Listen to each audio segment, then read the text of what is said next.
लेकिन आज इससे पहले कि मोदी सरकार व्हाइट पेपर रखती, कांग्रेस ब्लैक पेपर लेकर आ चुकी थी। कांग्रेस के ब्लैक पेपर में मोदी सरकार के 10 साल के कामकाज की समीक्षा की गई और उसे अन्याय काल का दौर बताया गया। कांग्रेस के ब्लैक पेपर का शीर्षक ही रहा 10 साल अन्याय काल। कांग्रेस अध्यक्ष मल्लिकार्जुन खड़गे ने ब्लैक पेपर जारी किया। कांग्रेस के इस ब्लैक पेपर में मोदी सरकार को कई मोर्चों पर नाकाम बताया गया है। ऐसे तमाम आरोपों के साथ कई तथ्य भी गिनाए गए हैं। बढ़ती बेरोजगारी के मुद्दे पर कहा गया कि 45 साल में बेरोजगारी सबसे ज्यादा इस वक्त हो गई है। करीब 33% ग्रेजुएट और पोस्ट ग्रेजुएट बेरोजगार हैं। 2012 में देश में 1 करोड़ बेरोजगार थे, जबकि 2022 में बेरोजगार युवाओं की तादाद बढ़कर 4 करोड़ हो गई, यानी 3 गुना की बढ़ोतरी। करीब 10 लाख सरकारी पद खाली थे। कांग्रेस के ब्लैक पेपर के मुताबिक मोदी सरकार में खेती किसानी का संकट बहुत बड़ा है। मोदी सरकार ने किसानों से किए गए वादे पूरे नहीं किए हैं। एमएसपी की गारंटी का वादा भी पूरा नहीं करने का आरोप लगाया है। कृषि सब्सिडी में भी कमी की गई है। कांग्रेस ने मजदूरों और श्रमिकों का संकट भी बीते 10 साल में बढ़ा हुआ बताया। कहा कि लोगों की आमदनी ना के बराबर बढ़ी। नोटबंदी और मेक इन इंडिया जैसी योजनाएं सरकार की नाकाम हो चुकी हैं। ब्लैक पेपर में अनुसूचित जाति, जनजाति, पिछड़े वर्गों और अल्पसंख्यकों के खिलाफ अन्याय को बढ़ा हुआ बताया गया है। कहा गया है कि SC/ST के खिलाफ अत्याचार लगातार इन 10 सालों में बढ़े हैं। मध्य प्रदेश और उत्तर प्रदेश में सबसे ज्यादा अत्याचार हुआ है। ओबीसी की गणना के लिए जातीय जनगणना कराने में मोदी सरकार नाकाम रही है, ये इल्जाम भी कांग्रेस ने लगाया है। आदिवासियों के हक हुकूक पर हमला हुआ है, ये भी कहना है ब्लैक पेपर में।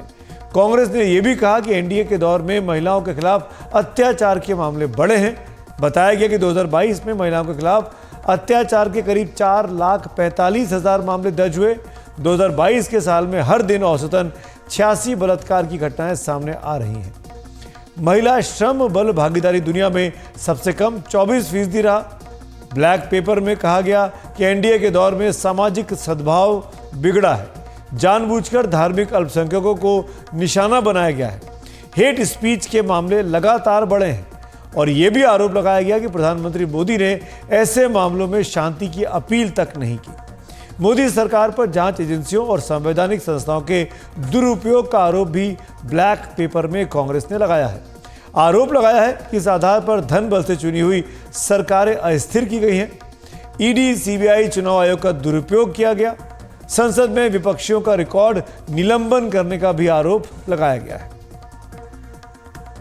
हमने सोचा कि एक ब्लैक पेपर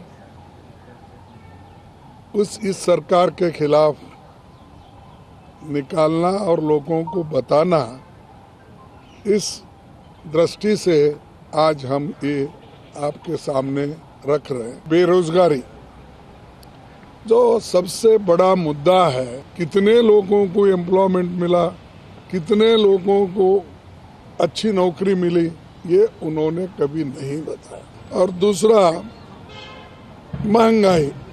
इस इन्फ्लेशन को कंट्रोल करने के लिए आपने क्या कदम उठाया, यह महत्व का है। कांग्रेस के इस ब्लैक पेपर पर बीजेपी की प्रतिक्रिया भी आई है। प्रधानमंत्री मोदी ने भी प्रतिक्रिया दी है। राज्यसभा से रिटायर हो रहे 68 विधायकों को दिए गए विदाई भाषण के दौरान मोदी ने कांग्रेस के ब्लैक पेपर को अपनी सरकार पर काला टीका बताया।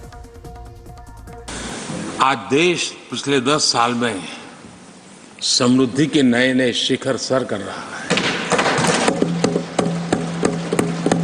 एक भव्य दिव्य वातावरण बना है, उसको नजर न लग जाए, इसलिए काला टीका करने का प्रयास हुआ है। मैं उसके लिए भी खड़गे जी का बहुत धन्यवाद करता हूं, ताकि इस हमारी प्रगति की यात्रा को कोई नजर न लग जाए।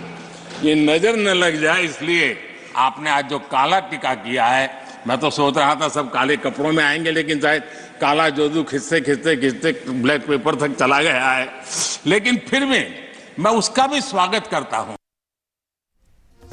जब ब्लैक पेपर और व्हाइट पेपर की इतनी चर्चा हो गई है, तो ये भी बताना जरूरी है कि ये दरअसल क्या नए नाम गढ़े गए हैं। क्या होता है व्हाइट पेपर, क्या होता है ब्लैक पेपर। आपको बताते हैं, ये नए नाम बिल्कुल नहीं है। ये व्यवस्था की खामियों को उजागर करने, व्यवस्था को सुधारने, नई नीतियों की दिशा देने की कोशिशों में तैयार होने वाले दस्तावेजों को दिए गए नाम हैं, जैसे व्हाइट पेपर। व्हाइट पेपर किसी खास विषय या मुद्दे पर व्यापक जानकारी, विश्लेषण या प्रस्ताव मुहैया कराता है। इसका मकसद फैसला लेने की प्रक्रिया, समाधानों की प्रक्रिया की जानकारी देना और सकारात्मक कार्रवाई के लिए सुझाव देना होता है। इसे अक्सर सरकारें, संस्थाएं या विशेषज्ञ नीतियों को दिशा देने के लिए तैयार करते हैं। इसी तरह ब्लैक पेपर किसी खास विषय, मुद्दे या नीति पर एक आलोचनात्मक या असहमति भरे नजरिए को दिखाता है। इसमें आलोचनात्मक विश्लेषण के जरिए प्रचलित नीति या नजरिए को चुनौती दी जाती है। विवादित मुद्दों पर आंकड़ों, सबूतों और तर्कों के साथ बात की जाती है और वैकल्पिक रास्ते भी सुझाए जाते हैं। अंतर बहुत मोटा नहीं है, बस आम भाषा में ये समझ लीजिए कि व्यवस्था का हाल या बदहाली बताने के दस्तावेजी तरीके हैं जिन्हें खास नाम दे दिए गए हैं, व्हाइट पेपर या फिर ब्लैक पेपर।